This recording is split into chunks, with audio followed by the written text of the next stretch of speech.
शरीर में सिर्फ एक कंबल ओढ़कर एक व्यक्ति ट्रेन से हल्द्वानी की तरफ निकलता है, लेकिन टीटी के द्वारा टिकट चेकिंग के समय उस व्यक्ति को ट्रेन से बाहर निकाल दिया जाता है क्योंकि उस व्यक्ति के पास ट्रेन का टिकट नहीं था। लेकिन जैसे ही टीटी के द्वारा उस व्यक्ति को ट्रेन से बाहर की ओर निकालना और फिर ट्रेन का अचानक बंद हो जाना, ये ट्रेन हिस्ट्री में सबसे बड़ा कौतूहल का विषय था कि आखिर कैसे एक ट्रेन अचानक बंद हो सकती है।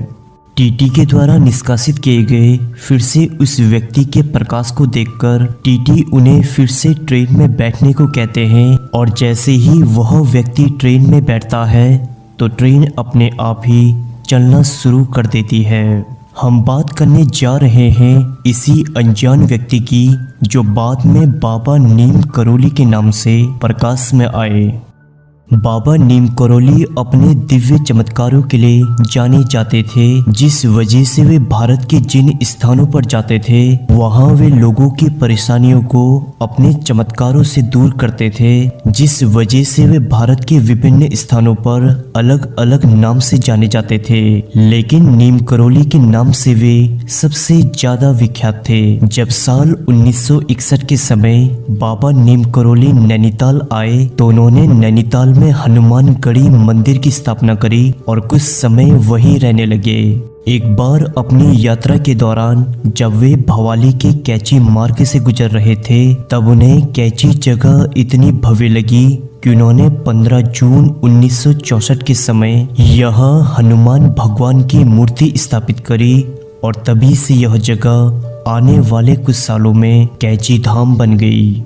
ये पहचान है कैची धाम की जिसने उत्तराखंड के कई फेमस मंदिरों में से अपनी एक अलग पहचान बनाई, क्योंकि यह मंदिर बाबा नीम करोली के द्वारा स्थापित किया गया था। कैची धाम की ऊंचाई समुद्र तल से 1400 मीटर है, जहां नैनीताल से यह 22 किलोमीटर दूर स्थित है। कैची नाम की वजह यहाँ के दो घुमावदार मोड़ हैं, जिनके वजह से इस जगह का नाम कैची रखा गया है, क्योंकि ऊंचाई से देखने में यह कैची के समान दिखाई देते हैं, जिस वजह से इस जगह का नाम कैची रखा गया, जहां बाबा नीम करोली के मंदिर पर इसका नाम कैची धाम पड़ गया।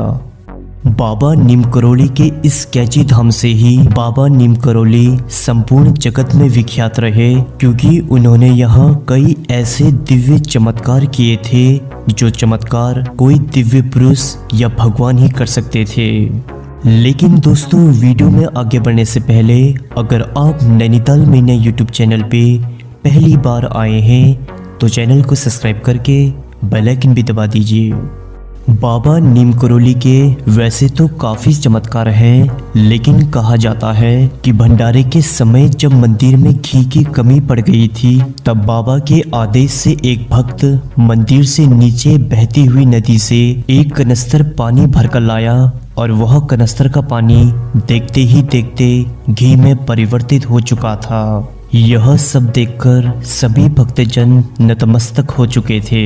बाबा का एक भक्त हल्द्वानी की तपती धूप में बाबा से मिलने आ रहा था, तब बाबा ने बादल की छतरी बनाकर उसे उसकी मंजिल तक पहुंचाया। यह सब आंखों के सामने देखकर सभी लोग हैरान थे कि आखिर कैसे एक बादल इंसान के साथ साथ चल सकता है।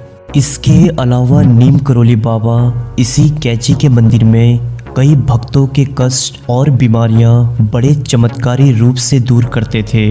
बाबा नीम करोली के भक्त सिर्फ भारतीय ही नहीं थे बल्कि अंग्रेज लोग भी थे, क्योंकि इसी मंदिर से उन्हें अंतर्राष्ट्रीय महत्वता भी मिली थी। इसीलिए अमेरिका से काफ़ी लोग उनसे मिलने के लिए आते थे। आपको जानकर हैरानी होगी, लेकिन जब एप्पल के संस्थापक स्टीव जॉब्स अपने बिजनेस मॉड्यूल से नाखुश थे तब उन्होंने कैची धाम आकर ही बाबा नीम करोली के आश्रम में कई दिन बिताए थे और यहीं से वापस यूएस में जाकर उन्होंने एप्पल ब्रांड की स्थापना करी। वहीं 2008 के समय जब फेसबुक के संस्थापक मार्क जुकरबर्ग अपने बिजनेस मॉड्यूल के लॉस में थे तब स्टीव जॉब्स ने ही उन्हें यहाँ आने की सलाह दी थी।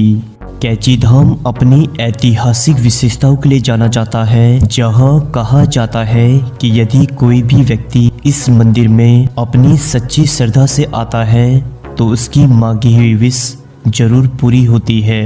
कैची मंदिर 15 जून 1964 के समय स्थापित हुआ था, इसीलिए 15 जून को यहाँ प्रतिष्ठित दिवस माना जाता है। 15 जून के समय यहाँ एक भव्य मेले का आयोजन किया जाता है। तब यहाँ हजारों किलोमीटर की दूरी को तय करके भक्तजन नैनीताल में स्थित इस भव्य मंदिर कैची धाम में आते हैं। भक्तों की आस्था को देखकर आप समझ सकते हैं कि यहाँ 15 जून के समय लाखों लोगों की भीड़ लग जाती है। दोस्तों,